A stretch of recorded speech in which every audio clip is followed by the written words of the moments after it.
Story ലൈനിൽ ഇന്ന് നമ്മൾ എത്തിയിരിക്കുന്നത് തുടരും എന്ന സിനിമയുടെ തിരക്കഥയിലൂടെയാണ്. സ്വപ്നം യാഥാർത്ഥ്യമായപ്പോൾ. സിനിമ എന്ന പ്രോസസ്സിൽ ഒരു സംവിധായകൻ എന്ന നിലയിൽ ഞാൻ ഏറ്റവും പ്രാധാന്യം നൽകുന്ന ഒന്നാണ് തിരക്കഥ. ഞാൻ ചെയ്ത 3 സിനിമകളിലും പേപ്പറിൽ പണിയെടുത്ത അളവ് വളരെ വലുതാണ്. ഞാൻ വിശ്വസിക്കുന്നതും അങ്ങനെയാണ്. സിനിമ പേപ്പറിൽ തന്നെയാണ് സംഭവിക്കേണ്ടത്. സിനിമയുടെ ആത്മാവ് തിരുത്തലുകളിൽ നിന്നാണ് ജനിക്കേണ്ടത്. തുടരും എന്ന ഞങ്ങളുടെ തിരക്കഥയിലേക്ക് വരാം. സൗദി വെള്ളയ്ക്ക എന്ന എൻ്റെ സിനിമ കഴിഞ്ഞ് മറ്റൊരു സിനിമ ചെയ്യാനുള്ള തയ്യാറെടുപ്പിലിരിക്കുമ്പോഴാണ് രജപുത്ര രഞ്ജിത്തേട്ടൻ ഒരു സിനിമ ചെയ്യാനായി വിളിക്കുന്നത്. ആദ്യത്തെ വിളിയിൽ തന്നെ ഞാൻ ചെയ്യാൻ പോകുന്നത് ഒരു മോഹൻലാൽ സിനിമ ആണെന്ന കാര്യം രഞ്ജിത്തേട്ടൻ സൂചിപ്പിച്ചു. സത്യത്തിൽ ഓപ്പറേഷൻ ജാവ സെൻസർ ചെയ്യാൻ തിരുവനന്തപുരം എത്തിയ സമയം മുതൽ എൻ്റെ സുഹൃത്ത് ഹരിച്ചേട്ടനിൽ നിന്നും രഞ്ജിത്തേട്ടൻ വർഷങ്ങളായി കാത്തു സൂക്ഷിക്കുന്ന ഈ നിധിയെപ്പറ്റി അറിയാം. ജാവ ഹിറ്റടിച്ചാൽ നമുക്ക് ഈ കഥ ചെയ്താലോ എന്ന് ഹരിച്ചേട്ടൻ അന്ന് ചോദിച്ചതാണ്. പക്ഷേ അന്ന് ചേട്ടാ ലാലേട്ടനെ ഒന്നും ഡയറക്റ്റ് ചെയ്യാൻ മാത്രം ഞാൻ ആയിട്ടില്ല എന്ന ഒറ്റ ഡയലോഗിൽ ആ സംസാരം അവസാനിച്ചു. പിന്നീട് ജാവ ഒത്തിരി പേരുടെ പ്രിയപ്പെട്ട സിനിമയായി മാറി. ഹരിച്ചേട്ടനുമായി പിന്നീടുള്ള പല സംസാരങ്ങളിലും രഞ്ജിത്തേട്ടൻ്റെ ഈ സ്വപ്നം ചർച്ചാ വിഷയമായെങ്കിലും മോഹൻലാൽ എന്ന നടനോടുള്ള ആരാധനയും പേടിയും സ്നേഹവും കൊതിയും അപ്പോഴും എന്നെ ആ സിനിമയിൽ നിന്നും അകറ്റി നിർത്തി. അതിനുശേഷമാണ് സൗദി വെള്ളയ്ക്ക എന്ന സിനിമ സംഭവിക്കുന്നത്. ഈ സിനിമയുടെ പൂജയ്ക്ക് വന്നവരിൽ രഞ്ജിത്തേട്ടനും ഉണ്ടായിരുന്നു. സത്യത്തിൽ അന്നാണ് രഞ്ജിത്തേട്ടനെ ഞാൻ നേരിട്ട് ആദ്യമായി കാണുന്നത്. അന്ന് കുശലം ചോദിക്കുന്നത് പോലെ മോഹൻലാൽ പ്രൊജക്റ്റ് എന്തായി എന്ന് ചോദിച്ചപ്പോൾ അത് മറ്റൊരു ടീമുമായി കമ്മിറ്റ് ചെയ്തിട്ടുണ്ട് എന്ന മറുപടിയാണ് കിട്ടിയത്. എന്തായാലും നല്ല ഒരു മോഹൻലാൽ സിനിമ സംഭവിക്കാൻ പോകുന്നു എന്ന സന്തോഷത്തിൽ ഞാൻ എൻ്റെ സൗദി വെള്ളയ്ക്ക് പിന്നാലെ പോയി. ഒടുവിൽ ആളും ആരവവും തീരെയില്ലാതെ സൗദി വെള്ളയ്ക്ക തിയേറ്ററിലെത്തി. അതിൻ്റെ ആദ്യ കാഴ്ചക്കാരിൽ രഞ്ജിത്തേട്ടനും കുടുംബവും ഉണ്ടായിരുന്നു. സിനിമ കഴിഞ്ഞതിനു ശേഷം ആ കുടുംബം എന്നെ വിളിച്ചു. സിനിമയെപ്പറ്റി വാ തോരാതെ സംസാരിച്ചു. ഒരു സംവിധായകൻ ഉള്ളിൽ ഉള്ളതുകൊണ്ട് തന്നെ രഞ്ജിത്തേട്ടൻ ആ സിനിമയുടെ മേക്കിങ്ങിനെക്കുറിച്ചും ഷോർട്ട് ഡിവിഷനുകളെക്കുറിച്ചും എല്ലാം വ്യക്തമായി സംസാരിച്ചു. സൗദി വെള്ളയ്ക്കയുടെ റിലീസിനു ശേഷം പിന്നെ സന്തോഷത്തിൻ്റെ ദിനങ്ങളായിരുന്നു. ഒത്തിരി ആളുകൾ വിളിക്കുന്നു, അവരുടെ സ്നേഹം പങ്കുവയ്ക്കുന്നു. നമ്മളുണ്ടാക്കിയ കല കണ്ട് ആളുകൾ ആഘോഷിക്കുന്നു. ഇതെല്ലാം കണ്ട ഞങ്ങളും നല്ല ഒരു സിനിമ ഉണ്ടാക്കിയതിൻ്റെ സന്തോഷത്തിൽ മതിമറന്നു. റിലീസ് കഴിഞ്ഞ് 2 ആഴ്ചയ്ക്ക് ശേഷം ഹരിച്ചേട്ടൻ്റെ ഒരു കോള് എനിക്ക് വീണ്ടും വന്നു. തരുണേ, നമുക്ക് ആ മോഹൻലാൽ പടം ചെയ്താലോ? രഞ്ജിത്തേട്ടനെ അത് തരുൺ ചെയ്താൽ നന്നാകുമെന്നൊരു തോന്നൽ. ഇപ്പോൾ രഞ്ജിത്തേട്ടൻ വിളിക്കും, തരുൺ ചെയ്യേണ്ട അടുത്ത പടം ഇതാണ് എന്ന് പറഞ്ഞ് ഹരിച്ചേട്ടൻ കോൾ അവസാനിപ്പിച്ചു. പറഞ്ഞതുപോലെ തന്നെ രഞ്ജിത്തേട്ടൻ വിളിക്കുന്നു. വീണ്ടും സൗദി വെള്ളക്കയിലെ ഉമ്മയെപ്പറ്റിയും ഇമോഷനെ പറ്റിയും എല്ലാം പറയുന്നു. ശേഷം ഏത് സംവിധായകനും കൊതിക്കുന്ന ഒരു മോഹൻലാൽ സിനിമ ചെയ്യാനുള്ള ക്ഷണവും കിട്ടുന്നു. ഇത് ചെയ്യാമെന്നോ ഇല്ലെന്നോ പറയാതെയാണ് ആ സംഭാഷണം അവസാനിപ്പിച്ചത്.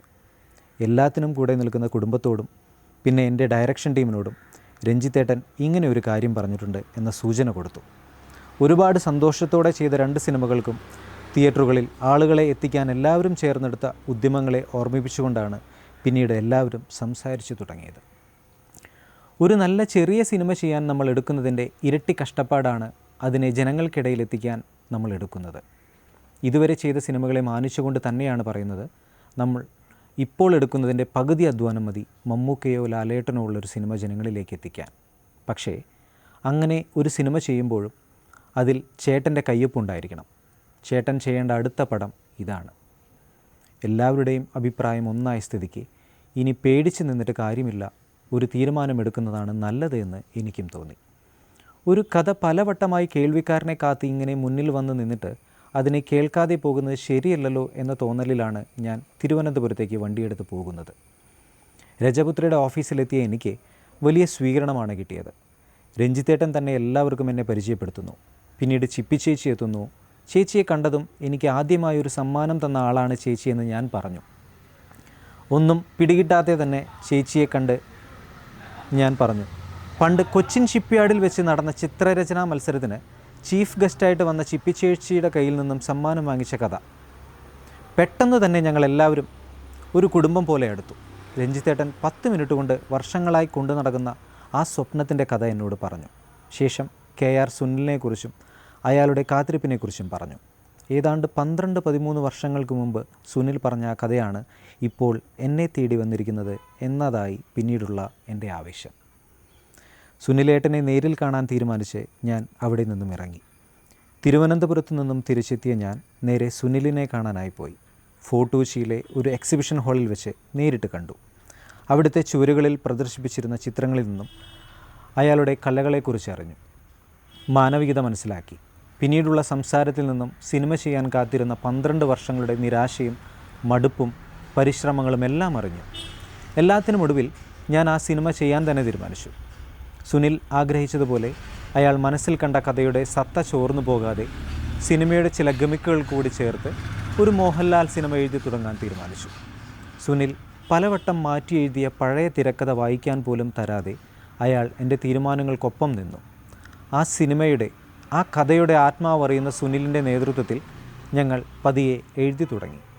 മാറ്റിയും തിരുത്തിയും ഏതാണ്ട് 15ഓളം ഡ്രാഫ്റ്റുകൾ ഞങ്ങൾ പൂർത്തിയാക്കി.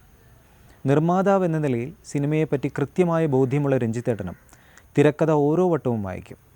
ചില കാര്യങ്ങൾ നോട്ട് ചെയ്ത് പറയും.